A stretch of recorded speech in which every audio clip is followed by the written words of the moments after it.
প্রিয় দর্শক বন্ধুরা, আপার প্রাইমারি থেকে ম্যাট কেসকে কেন্দ্র করে কোর্টের সাইটে উঠে এলো এবারে ভয়ঙ্কর একটি সংবাদ। বিরাট আপডেট খবর এই মুহূর্তের জন্য উঠে আসছে, তাই সিরিয়াস টপিকটির উপর আর্জেন্ট ভিত্তিতে আপনাদের জন্য আর্জেন্ট ভিডিওটি কিন্তু ক্রিয়েট করতেই হচ্ছে। অবশ্যই ভিডিওটিকে সম্পূর্ণ শেষ পর্যন্ত শুনে বোঝার চেষ্টা করবেন, ভিডিওটিকে শেষ পর্যন্ত দেখে নেবেন। যে সমস্ত বন্ধুরা চ্যানেলটি এখনও পর্যন্ত সাবস্ক্রাইব করেননি, সাবস্ক্রাইব করে নিয়ে সঙ্গে থাকবেন। চলুন কথা না বাড়িয়ে মূল আলোচনায় প্রবেশ করি।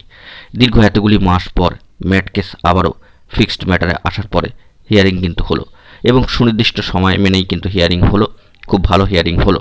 কার্যত সমস্ত কিছু অতিক্রান্ত হওয়ার পরেও আবারও ম্যাট কেসকে কেন্দ্র করে কোর্টের সাইটে, মহামান্য কলকাতা হাইকোর্টের সাইটে ভয়ঙ্কর একটি সংবাদ কিন্তু উঠে আসছে।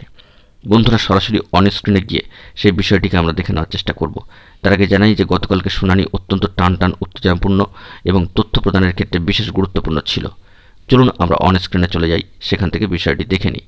বন্ধুরা, মহামান্য কলকাতা হাইকোর্টের অ্যাপিলেটেড সাইটের ডেলি স্ট্যাটাসে কেসের যে স্ট্যাটাস ম্যাট কেসের, সেখানে দেখা যাচ্ছে আরও 1 মাসের একটা লম্বা ডিউরেশান, যেটি 28/6/2024 নেক্সট হিয়ারিং ডেট কিন্তু এসেছে ম্যাট কেসের ক্ষেত্রে। যে মুহূর্তে ভিডিওটি ক্রিয়েট হচ্ছে সেই মুহূর্তে অর্ডার পাস্ট এখানে দেখাচ্ছে ডেলি স্ট্যাটাসে, তবে অর্ডার কিন্তু এখনও পর্যন্ত আপলোডেড হয়নি, অর্থাৎ যে সময় নিরিখে এই ভিডিওটি ক্রিয়েট করা হচ্ছে।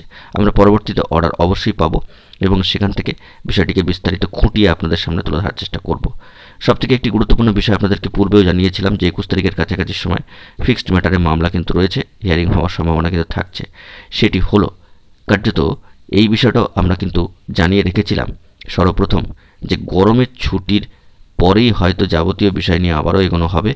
গরমের ছুটির আগে এই বিষয়টি সলভ হওয়া কিন্তু মহা মুশকিল বা একটা সমস্যা জায়গা কিন্তু থাকছে। তবে আমরা চেয়েছিলাম একটা বা দুটো হিয়ারিং হোক, সেই দিক থেকে দাঁড়িয়ে একটি মাত্র হিয়ারিং পড়লো এবং আবারও 1 মাসের একটা লম্বা স্প্যান বা ডিউরেশন কিন্তু চলে এলো ম্যাট কেসের ক্ষেত্রে, যেটি আবারও কিন্তু পরবর্তী মাসে অর্থাৎ জুন মাসে চলে গেল।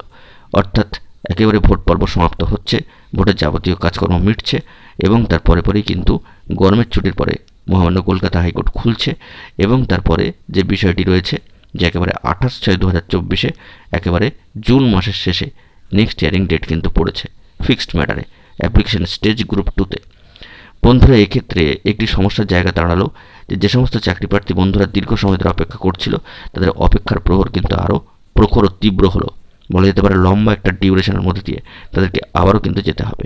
যে ধারাবাহিক শুনানির পর্যায়ক্রমটি আমরা লক্ষ্য করতে পারছিলাম, সেটি কার্যত এবারে কিছুটা হলেও কিন্তু ছেদ পড়ল ও দীর্ঘ 1 মাসের একটা ব্যবধানে আবারও কিন্তু হিয়ারিং ডেট চলে এলো। এক্ষেত্রে কিছুই করার নেই, বাই সিস্টেমেটিক প্রসেসের যেভাবে এই প্রসেসটি এগোবে সেভাবেই কিন্তু আমাদেরকে সমস্ত কিছু ফোকাসে রাখতে হবে। আমরা এই কেসের বিষয়ে যাবতীয় বিষয়গুলিকে খুঁটিয়ে তথ্যাদি সংগ্রহ করে আপনাদের মাঝখানে প্রোভাইড করে দেওয়ার চেষ্টা করব। আপাতত এই ভয়ঙ্কর একটি আপডেট স্ট্যাটাস কিন্তু কোর্টের সাইটে উঠে এলো। দীর্ঘ লম্বা একটা 1 মাসের ডিউরেশন বা গ্যাপ, তারপরে আবারও এই কেসের কিন্তু শুনানির ডেট নেক্সট হিয়ারিং ডেট কিন্তু পড়েছে ম্যাট কেসের ক্ষেত্রে 28/6/2024। দেখা যাক পরবর্তী ক্ষেত্রে বিষয়ে কী গুরুত্বপূর্ণ আপডেট তথ্য বেরিয়ে আসে। বন্ধুরা, এখন এই পর্যন্তই। গুরুত্বপূর্ণ আপডেটগুলি পাওয়ার জন্য চ্যানেলটিকে সাবস্ক্রাইব করে নিয়ে সঙ্গে থাকুন। ধন্যবাদ।